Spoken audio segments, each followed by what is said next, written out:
নমস্কাৰ বন্ধুসকল, welcome to my YouTube channel Assam career guide. আজি পুনৰ নতুনকৈ চাকৰি আহিছে আদৰ্শ বিদ্যালয় সংগঠনৰ ফালৰ পৰা। যেহেতু আদৰ্শ বিদ্যালয় সংগঠনৰ ফালৰ পৰা 2025 বৰ্ষৰ কাৰণে বহুত এটা ভাল সুবিধা আহিছে, সুযোগ আহিছে।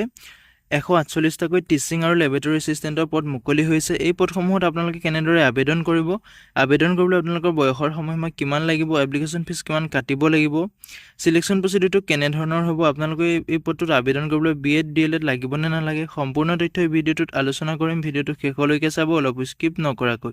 যদি ভিডিঅ'টো ভাল পায় এটা লাইক কৰিব আৰু মোৰ চেনেলটোলৈ যদি প্ৰথমবাৰ কাৰণে আহিছে তেনেহ'লে চেনেলটো ছাবস্ক্ৰাইব কৰিবলৈ নাপাহৰিব। চেনেলটো এইকাৰণে ছাবস্ক্ৰাইব কৰিব, এই চেনেলটোত কেৱল জবৰ আপডেটেই নহয়, আপোনালোকে এই চেনেলটোত অসম চৰকাৰৰ যিমানখিনি আপোনালোকৰ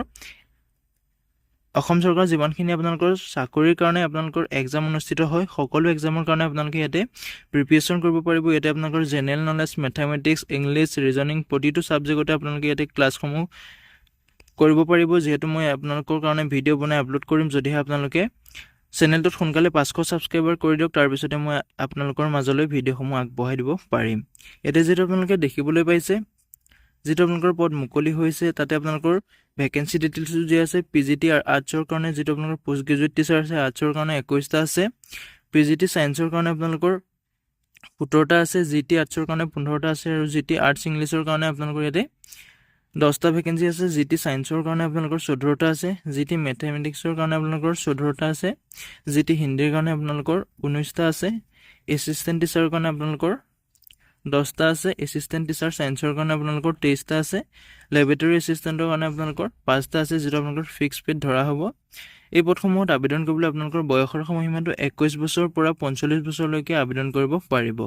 এডুকেশ্যন কোৱালিফিকেশ্যনৰ ক্ষেত্ৰত ক'বলৈ গ'লে, যিটো আপোনালোকৰ post graduate teacher PGT arts হয়, তাতে আপোনালোকৰ যিটো গ্ৰেজুৱেশ্যন থাকিব লাগিব, লগতে আপোনাৰ BA কৰিব লাগিব, মানে আপোনাৰ আৰ্টছৰ ফালৰ পৰা আপুনি গ্ৰেজুৱেশ্যন কৰিব লাগিব, উইথ মেজৰ ল'ব লাগিব। লগতে আপোনালোকৰ যিটো মেজৰ লৈ আপুনি মিনিমাম 55% আপুনি থাকিলে এই পদটোত আবেদন কৰিব পাৰিব। লগতে আপোনালোকৰ BEd থাকিব লাগিব, তেতিয়া আপুনি এই পদটোত আবেদন কৰিব পাৰিব।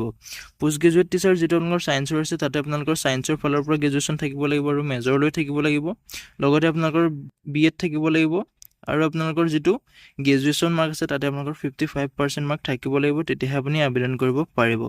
প্ৰতিটো পোষ্টৰ ক্ষেত্ৰতে আপোনালোকৰ এডুকেশ্যন কোৱালিফিকেশ্যন তেনেকুৱাই বিচাৰিছে। যদি আপোনালোকৰ গ্ৰেজুৱেট টিচাৰৰ কাৰণে আপোনালোকৰ গ্ৰেজুৱেশ্যন থাকিব লাগিব, আপুনি যোনটো ছাবজেক্টৰ কাৰণে আপুনি টিচাৰ হ'ব, সেই ছাবজেক্টটোতে আপোনালোকৰ যদি ছায়েন্সৰ কাৰণে হয়, আপুনি ছায়েন্সৰ পৰা গ্ৰেজুৱেশ্যন কৰিব লাগিব। আৰ্টছৰ ছাবজেক্ট হ'লে আপুনি আৰ্টছৰ পৰা গ্ৰেজুৱেশ্যন কৰিব লাগিব। লগতে আপোনালোকৰ 55% মাৰ্ক থাকিব লাগিব আৰু BEdটো আপোনালোকৰ কম্পালচৰি থাকিব লাগিব, তেতিয়াহে আপুনি পদটোত আবেদন কৰিব পাৰিব।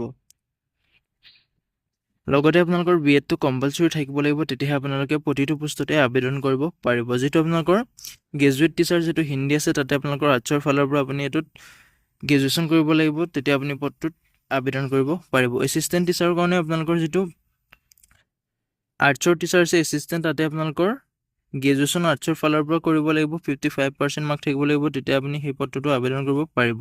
এছিষ্টেণ্ট যিটো আপোনালোকৰ লেবৰেটৰী আছে, তাতে আপোনালোকৰ হায়াৰ ছেকেণ্ডেৰী পাছ কৰিলে হ'ব। 55% লৈ যদি আপুনি হায়াৰ ছেকেণ্ডেৰী পাছ কৰিছে, আপুনি এই পদটোতো আবেদন কৰিব পাৰিব।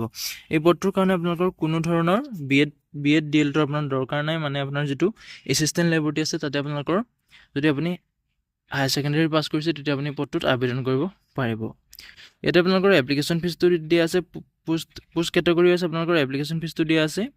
PGT যিটো আপোনালোকৰ পোষ্ট গ্ৰেজুৱেট টিচাৰ আছে, তাতে আপোনালোকৰ 350 টকা এপ্লিকেশ্যন ফিজ কাটিব লাগিব। যিটো আপোনালোকৰ গ্ৰেজুৱেট টিচাৰ আছে, তাতে আপোনালোকৰ 250 টকা এপ্লিকেশ্যন ফিজ কাটিব লাগিব। যিটো আপোনালোকৰ এছিষ্টেণ্ট টিচাৰ আছে, তাত আপুনি 200 টকা এপ্লিকেশ্যন ফিজ কাটিব লাগিব। আৰু যিটো আপোনালোকৰ লেবৰেটৰী এছিষ্টেণ্ট আছে, তাতে আপোনালোকে 150 টকাকৈ এপ্লিকেশ্যন ফিজ কাটিব লাগিব। যদি আপুনি প্ৰথমত ইণ্টাৰেষ্টেড হয়, এলিজিবল হয়, ভিডিঅ' ডেছক্ৰিপশ্যনতে মই আবেদনৰ লিংক দিছোঁ, তাতে গৈ আপোনালোকে আবেদনসমূহ কৰি ল'ব পাৰিব। লগতে নটিফিকেশ্যনৰ লিংক দিছোঁ, আপুনি নিজেও চেকআউটসমূহ কৰি ল'ব পাৰিব। যিহেতু এই প্ৰথমত আবেদন প্ৰচেছটো আপোনালোকৰ 11 ডিচেম্বৰৰ পৰা আবেদন হৈছিল আৰু লাষ্ট ডেটটো আছে আপোনালোকৰ 26 ডিচেম্বৰ তাৰিখলৈকে লাষ্ট ডেট আছে। যদি আপুনি এই পদটোত আবেদন কৰিব বিচাৰে, আবেদনসমূহ কৰি ল'ব পাৰিব। আজিলৈ ভিডিঅ'টো ইমানেই আছিলে। যদি ভিডিঅ'টো চাই ভাল পালে এটা লাইক কৰিব আৰু মোৰ চেনেলটোলৈ যদি প্ৰথমবাৰ কাৰণে আহিছে, তেনেহ'লে চেনেলটো ছাবস্ক্ৰাইব কৰিবলৈ নাপাহৰিব।